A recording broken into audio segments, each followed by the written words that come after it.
Primero que todo, saludarles y quiero iniciar dando las gracias a la Escuela Internacional de Coaching por permitirme participar de mi formación como coach ontológico profesional. La distinción que he escogido para compartirles es la distinción de la reconstrucción lingüística de las emociones. Primero que todo, mencionar que no existe ninguna forma de un ser humano que pueda vivir sin las emociones. Porque somos seres emotivos. No podemos observar el mundo o decir una cosa sin hacerlo desde un espacio emocional. Un cambio emocional en mí hace mover mis pensamientos hacia una nueva dirección. Es decir, mi emocionalidad es crucial en la forma como yo pienso, como yo veo y como privilegio ciertas acciones sobre otras. Desde nuestras emociones teñimos el mundo, es decir, nuestro mundo puede situarse en el entusiasmo, en la tristeza, y eso es lo hermoso de la vida, que va cambiando de colores. Eso es lo que nos permite abrir más posibilidades. 3 puntos importantes respecto al tema de las emociones, que vemos desde el coaching ontológico. Número 1. Los seres humanos no podemos pensar ni actuar desde la ausencia de emoción. Número 2. No podemos ver nuestro mundo conversacional, sean estas conversaciones internas o relacionales, sin tomar en consideración nuestro mundo emocional. Y número 3, no hay pensamiento ni acción sin emoción.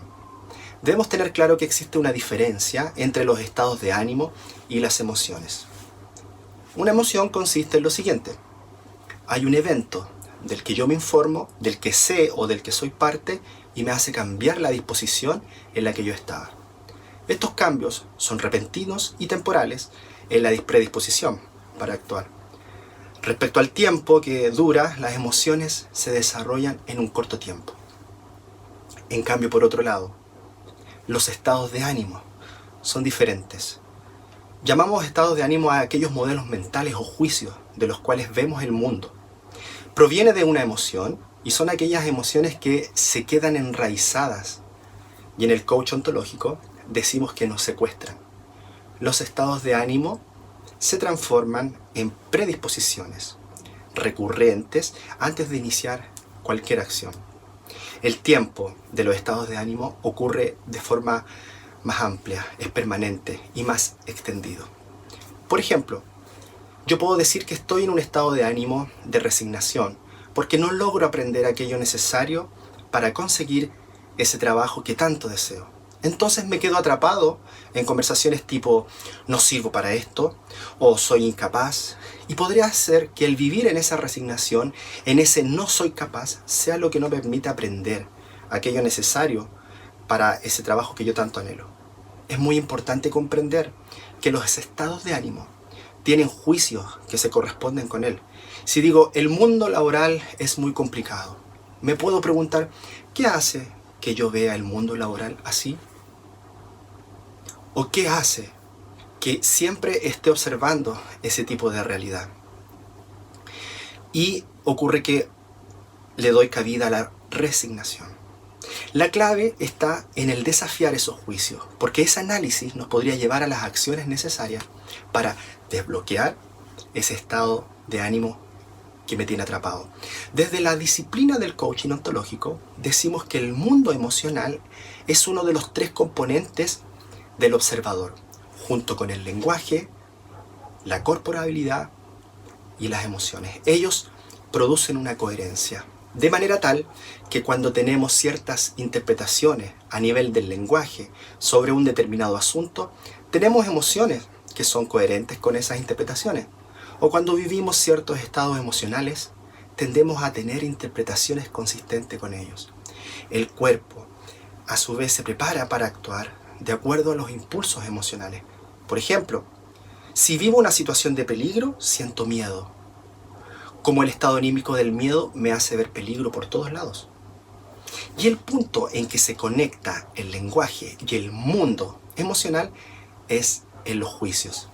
El punto de conexión entre estos 2 dominios tiene que ver con nuestra manera de hacer y de hallarle sentido e interpretar. Cuando yo juzgo algo como peligroso, lo más probable es que sienta miedo. Cuando juzgo algo como atractivo, lo más probable es que sienta entusiasmo y deseos de actuar. Es decir, En el momento en que queremos conectar el lenguaje con el mundo emotivo, de manera inevitable vamos a entrar en un mundo de juicios. Ahora, entrando más en el detalle de la distinción que he escogido, que es la reconstrucción lingüística de las emociones, lo primero que quiero mencionarles es que debemos tener en cuenta en que todos podemos desarrollar esta práctica. ¿Y en qué consiste? Consiste en traducir un dominio a cualquiera de los otros. Es decir, lo que no se revela en un dominio se puede alcanzar a través del otro. O tal vez lo que es asunto de enorme resistencia en un dominio puede ser aceptado por un cambio en otro. Y ese proceso de traducir la experiencia de las emociones al lenguaje, que apunta a identificar la coherencia entre estos dominios, es lo que llamamos reconstrucción lingüística de emociones. Y lo más interesante es que nos sirve para cambiar el observador que estamos siendo. La reconstrucción lingüística de las emociones y estado de ánimo es un proceso por el cual traducimos la experiencia de estados emocionales en narrativas. Y lo hacemos usando los actos lingüísticos específicos, sin tener que describir las anécdotas específicas en cada narrativa. En otras palabras, es preguntarnos, ¿qué hay lingüísticamente en esa emoción que nos permite cambiar la disposición en la que yo me encontraba? ¿Para qué nos sirve reconstruir emociones y estados de ánimo desde el dominio lingüístico?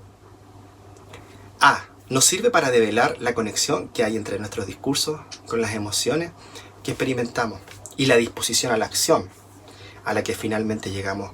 B, desde el punto de vista del aprendizaje del coaching ontológico, la práctica de la reconstrucción lingüística nos permite penetrar en las sutilezas de la experiencia emocional de una manera particular y experimentar, por ejemplo, el poder de distinguir la culpa de la vergüenza, la indignación de la rabia o la aceptación de la resignación, y nos devela juicios que son centrales en nuestros estados anímicos.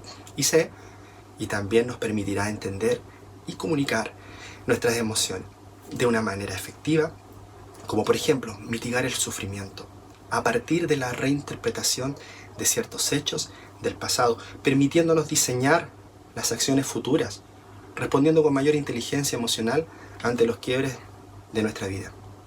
Ahora la pregunta que deseo responder a continuación es: ¿cómo reconstruimos los estados emocionales desde el lenguaje?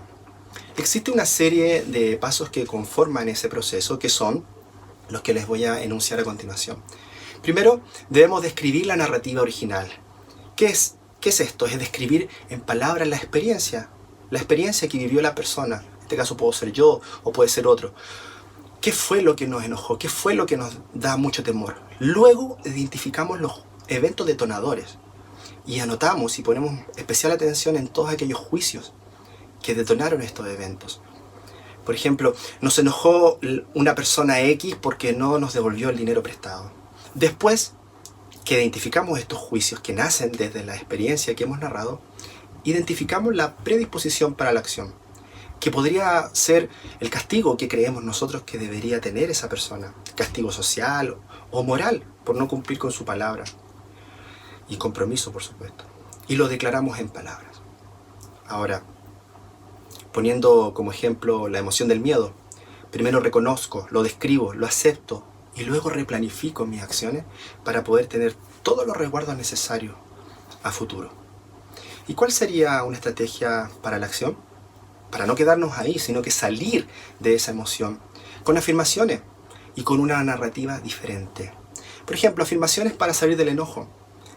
Decir, hay situaciones en que no podemos hacer nada. Y si esa persona no se hizo responsable del dinero que me debía o del daño que él o ella provocó, yo no puedo hacer nada para controlar eso. Y una narrativa diferente frente a esa emoción podría ser, es muy probable que esta persona se haya equivocado, pero bueno, yo doy vuelta a la página y yo continúo con mi vida de forma normal. Así podemos reconstruir lingüísticamente la emoción del enojo. Ahora, concluyendo respecto a la distinción que he querido hablarles en este momento, todos podemos reconstruirlas y todas las emociones pueden ser intervenidas. De esta manera vamos a poder tener mucho más recursos para poder abrir muchas más posibilidades. Les doy las gracias. Hasta luego.